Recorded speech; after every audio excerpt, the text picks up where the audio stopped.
Okay.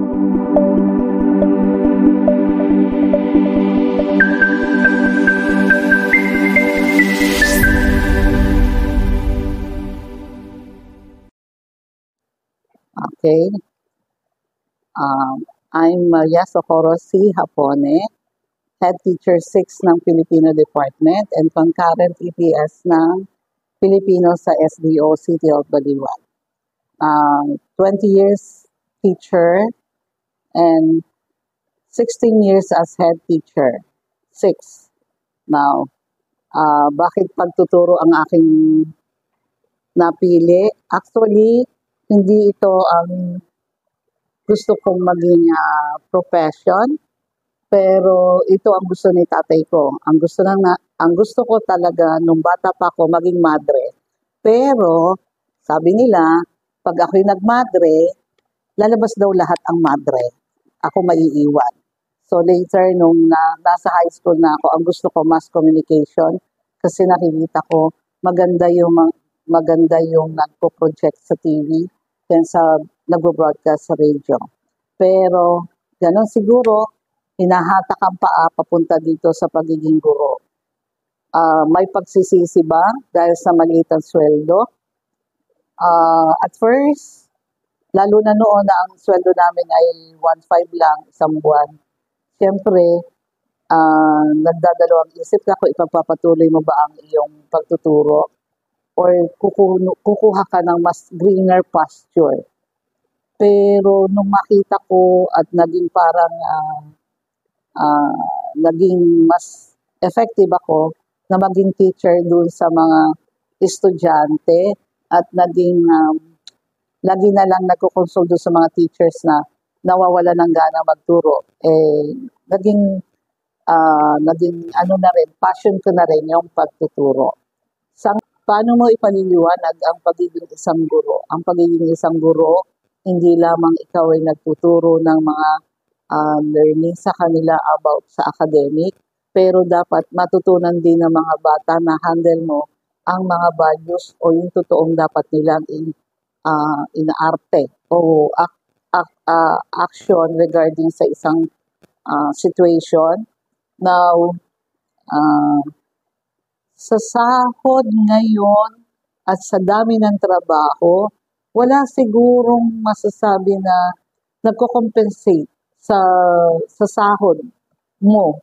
Kahit naman ikaw ay isang guro, isang doktor o whatever, kung ikaw ay hindi magiging satisfied doon sa tinatanggap mong earnings o tinatanggap mong pera at iyong binibilang kung gaano ang iyong trabaho, hindi ka magiging satisfied sa perang iyong tinatanggap buwan-buwan.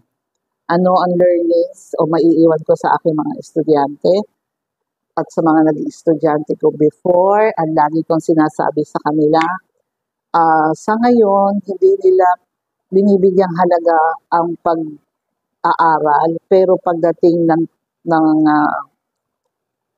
araw, ng oras, malalaman nila na tama pala ang sinasabi ng kanilang mga guro na kailangan nilang pagbutihin ang kanilang pag-aaral dahil pagdating ng araw, ang pag-aaral ay hindi ang learning sa makukuha nila sa kanilang pag-aaral ay hindi mababayaran ng pera at yun lamang ang yaman na maibibigay o na hindi mananakaw sa kanila na bigay ng kanilang mga magulang.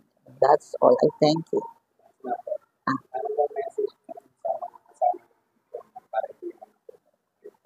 Ang aking message. Okay. Sa ngayon, sabi ko nga, bilang isang head teacher dito sa Ponce, at dahil sa ako ay ilang taon lang naman dito, 6 na taon lamang ako dito, hindi lahat ng mga kaguruan ay aking natatandaan ng pangalan, pero natatandaan ko ang kanilang mga mukha. Dahil nung umpisa, ako ay nandito nung panahon ng pandemic na hindi kami nagkakadaupang palad lagi. Pero later on, ito ngayon, lahat ng department na naiikot ko, gusto ko lang sabihin sa kanila na dadating yung oras na mag-iisip ka kung ito ba ang talagang buhay na dapat mong tahakin. Pero sasabihin mo, eto ako ngayon. Kailangan kong tanggapin at yakapin kung ano ang binibigay sa akin. So sa ngayon, sabi ko nga bilang head teacher 6 dito sa Ponce, ang naging milestone ko, inumpisahan namin ni Mr. Reggie ang SPJ, ang pagkakaroon namin ng reading program sa mga non-reader. At ngayon magkakaroon kami ng SPED program at sa soon to be yung school special program for the arts na sana ay makintal sa ating mga kaguruan na hindi tayo mag-i-stick lamang kung saan lang yung ating dapat na ituro. Dapat nag-explore tayo at nag-expand yung ating learnings. At gusto ko lang masabi sa kanila na hindi ko lang gusto kong iparating na dapat tayo ay hindi nagka-count o nagbibilang ng oras na dapat nating ilagi lamang at sa ating paaralan. Kung mag-extend tayo, mag-extend. Pero huwag nagbibilang parang Cinderella. At